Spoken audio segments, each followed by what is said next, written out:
Hello, my name is Karishma Zechariah, And my name is Ariel. and the book we've chosen to review is Tress of the Emerald Sea by Brandon Sanderson. This book was such a delightful read. It's one of my top five reads this year. Krishma, why don't you explain a little bit about the book?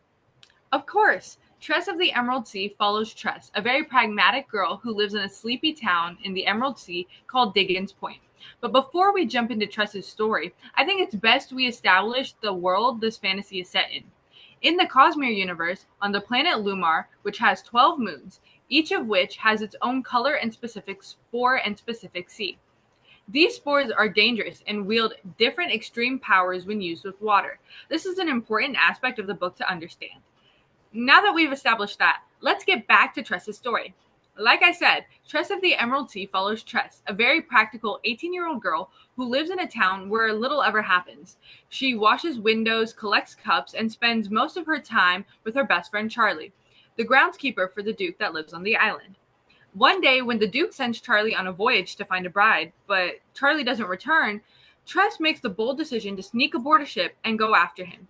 But will Tress be able to survive the danger in this world with pirates lurking around every corner? Will she be able to defy everything she knows and save Charlie? We know the answer, but I guess you'll need to read the book to find out. Right after I read this book, I had to take a moment to sit down and just think about how well written it is. The book completely captivated me just after reading the first couple of lines. To start off, Krishma, wasn't Tress's character development so enjoyable to read? Yes, it was so great. What else did you like about the book, Ariel? Personally, I find it hard to resonate with certain protagonists of fantasy stories. However, it was just so easy to relate to Tress, and I felt like I was right beside her on a long journey. One of my favorite characters was Huck. His presence made the book more entertaining to read, and no scene with him was dull. Also, the world building with the description of the various spores was so interesting. Overall, it was beautifully written, and one thing I especially appreciate was how the book wasn't entirely focused on the romance aspect of the plot, but it was really focused on Tressa's character and her growth. Overall, the book was wonderful and makes me really interested in the other books that take place in the Cosmere universe. I totally agree. The character's development and dimensions were among the aspects that made Sanderson's writing so enchanting and complete to me.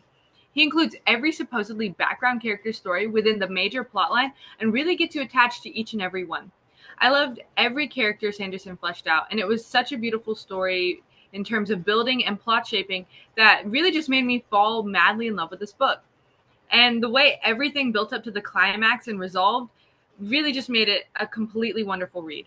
I also really enjoyed the romance aspect of this book, but also the dueling action part that had me hooked the entire time. Every line of this book was fantastical and stunning, making it one of my favorite books of all time. Yeah, I feel like a wide range of people, from teenagers to adults, would enjoy this book greatly. Those who like complex fantasy worlds, sea stories, passionate and driven protagonists, as well as interesting and humorous perspectives and side characters would really find Tress of the Emerald Sea interesting. There are many books I think are similar to Tress, like Yumi and the Nightmare Painter and the Sunlight Man.